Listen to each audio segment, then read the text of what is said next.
बिस्मिल्लाहिर्रहमानिर्रहीम। अस्सलाम वालेकुम डियर स्टूडेंट। क्लास 10th में बलुचिस्तान मोड 2.1 का आज हम क्वेश्चन नंबर 2 वही क्वेश्चन नंबर 1 की तरह है, सिंपल। इसमें आपने क्या बताना है, डिस्क्रिमिनेंट फाइंड करना है, मगर उसका नेचर बताना है। क्या बताना है? नेचर, नोयत बताना है। सिंपल नेचर बताना है, सही है। नोयत बताना है डिस्क्रिमिनेंट का। किस तरह बताओगे? सिंपल देखो, बहुत ही आसान। उसी तरह वेरिएबल का अगर पावर 2 आ रहा है तो वो हमारा क्या बन जाएगा? ए। तो एक्स स्क्वायर के साथ जो नंबर लिखा है वो ए, एक्स के साथ जिसकी पावर 1, वेरिएबल की पावर 1, वो क्या बन जाएगी? बी। जिसके साथ कुछ भी नहीं वो डिस्क्रिमिनेंट किसके बराबर है? B square minus 4ac। सबसे पहले हम डिस्क्रिमिनेंट मालूम करते हैं। बी हमारे पास क्या है? 13, तो 13 का स्क्वायर माइनस 4ac। 4a हमारे पास क्या है? 4c हमारे पास क्या है? 9।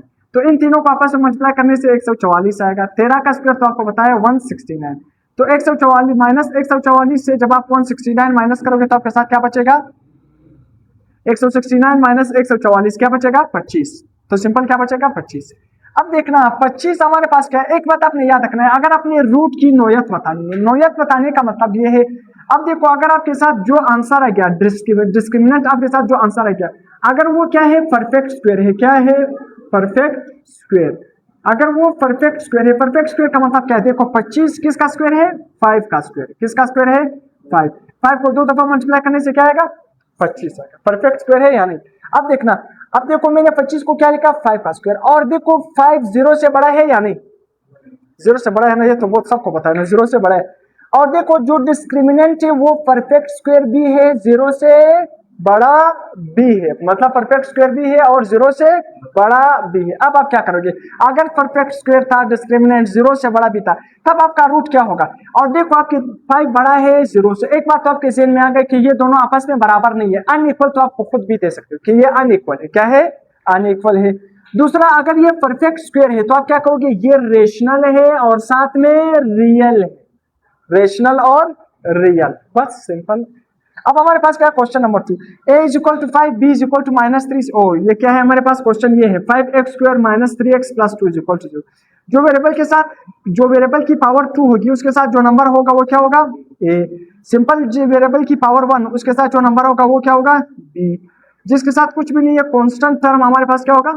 c। फिर से discriminant b square minus 4ac। तो -3 का स्क्वायर b है हमारे पास -4, a 5 और c क्या है? 2 है। इन तीनों को आपस में मल्टीप्लाई करने से क्या आ जाएगा? 40। -3 का स्क्वायर क्या बन जाएगा? 9। ये तो मैंने आपको पहले ही बता दिया। अगर आप माइनस नंबर का देखो, माइनस नंबर का पावर क्या आ जाए? E1। माइनस नंबर का पावर क्या आ जाए? E1। तो वो किस में कन्वर्ट हो जाता है? प्लस में कन्वर्ट। किस में कन्वर्ट हो जाता है?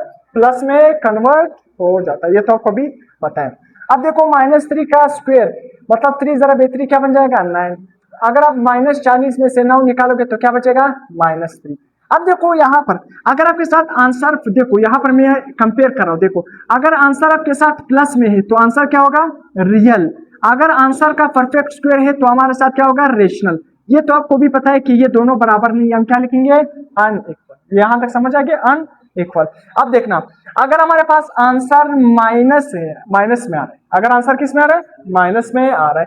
माइनस का मतलब देखो, -31 बड़ा है या 0? 0 बड़ा है ना। -31 बड़ा है या 0? 0 बड़ा है। एक्सीलेंट। देखो 0 माइनस में नंबर होगा, जितना माइनस में नंबर बड़ा होता जाएगा वो हमारे पास क्या है? छोटा। 0 फिर भी बड़ा है। देखो 0 की वैल्यू है, माइनस की वैल्यू नहीं है। माइनस का मतलब ये है कि हम उधार है, मतलब हम पर उधार है, हमने देना है। 0 का मतलब क्या है? हम पर उधार नहीं है, हम कुछ भी नहीं है। तो इसी वजह से 0 बड़ा है। अगर आपके साथ डिस्क्रिमिनेंट माइनस में आ गया तब हमारे पास ये क्या होगा? इमेजिनरी। ये जो रूट होगा हमारे पास क्या होगा? इमेजिनरी होगा। और ये तो आपको पता भी है। देखो दोनों आपस में बराबर नहीं, हम क्या लिखेंगे? अनइक्वल। क्या लिखेंगे? अनइक्वल। नंबर 3 पर आते, देखो 3x square minus 4 under root 3x plus 4। बहुत सिंपल। देखो अब हमारे पास क्या है? x स्क्वायर वाला नंबर क्या होगा? a। सिंपल x वाला नंबर क्या होगा? b। माइनस अंडर रूट 3 हमारे पास क्या होगा? b। जिसके साथ कुछ भी नहीं लिखा है वो c बन जाएगा। क्या बन जाएगा? c बन जाएगा। अब देखना आपने करना क्या है, फिर से discriminant b square minus 4c। b हमारे पास क्या है? -4 अंडर रूट 3। तो -4 under 3 whole square -4ac। 3a है और c क्या है? 4। इन तीनों को मल्टीप्लाई करने से तो 48 है। अब इसको हम किस तरह करेंगे? देखो ये जो स्क्वायर है ये -4 के ऊपर b है, स्क्वायर अंडर रूट 3 के ऊपर b है। इसको हम अलग लिखते हैं। देखो -4 का स्क्वायर और √3 का स्क्वायर, आपको पता है देखो अंडर रूट और स्क्वायर आपस में क्या हो जाएंगे, खत्म, 3 रह जाएगा। -4 का स्क्वायर क्या हो जाएगा, 16। देखो अगर आप माइनस नंबर का पावर इवन लोगे तो वो किस में कन्वर्ट हो जाएगा, प्लस में कन्वर्ट हो जाएगा। किस में कन्वर्ट हो जाएगा, प्लस में कन्वर्ट हो जाएगा। अब देखो 16 × 3 क्या बन जाएगा, 48, -48 प्लस 48 -48 खत्म, आंसर क्या आ गया, 0। अगर आंसर 0 आ गया तो इसका मतलब नेगेटिव में नहीं है, तब भी हमारे पास रूट क्या होगा, रियल। अब क्या होगा, इक्वल, क्या हो गया, इक्वल, दोनों क्या हो गए, बराबर, बराबर हो गए। अब लास्ट पार्ट क्या है, √3, फिर क्या है x² -2 √2x -2 √3 = 0। x² वाला हमारे पास क्या होगा, a, सिंपल x वाला क्या होगा, b, जिसके साथ कुछ भी नहीं, c। अब देखना फिर से b² -4ac, सिंपल। b हमारे पास क्या है, -2 √2, तो इसका स्क्वायर -4, a हमारे पास क्या है √3 और c हमारे पास क्या है -2 √3। अब देखो फिर से हमारे पास ये जो स्क्वायर है ना, इसको हम 2 के ऊपर भी लगाएंगे अलग, और √2 के ऊपर भी क्या लगाएंगे, अलग, ताकि ये क्या हो जाए, सिंपल हल हो सके, सिंपल क्या हो सके, हल हो सके। अब देखना -2 का स्क्वायर क्या हो जाएगा, 4, सिंपल। -2 के ऊपर भी मैंने लगा लिया, देखो √2 के ऊपर भी मैंने क्या कर दिया, लगा। अब यहाँ पर देखना, देखो -4 ज़रा -2 क्या बन जाएगा, +8, -4 ज़रा 2 क्या बन जाएगा, 8, √3 ज़रा √3, ये दोनों आपस में क्या हो रहे हैं, मल्टीप्लाई। अब देखो सिंपल, अंडर रूट और स्क्वायर आपस में क्या हो गए, खत्म। -2 का स्क्वायर क्या बन जाएगा, +4, तो यहाँ पर क्या रह जाएगा, 2 प्लस। अब देखो √3 ज़रा √3 क्या बन जाएगा, √3 का स्क्वायर, अंडर रूट और स्क्वायर आपस में क्या हो गए, खत्म। 8 ज़रा 3 क्या बन जाएगा, 24, 4 ज़रा 2 क्या बन जाएगा, 8, 24 प्लस 8 क्या बन जाएगा, 32। अब 32 देखो प्लस में है ना, 32 0 से बड़ा। अब जब 0 से, जब भी हमारे पास आंसर 0 के बराबर नहीं है तो आपने एक बात आपके ज़हन में डायरेक्ट आना चाहिए, बाकी चीजें याद है नहीं है, आप क्या करोगे, अनइक्वल तो लिखोगे।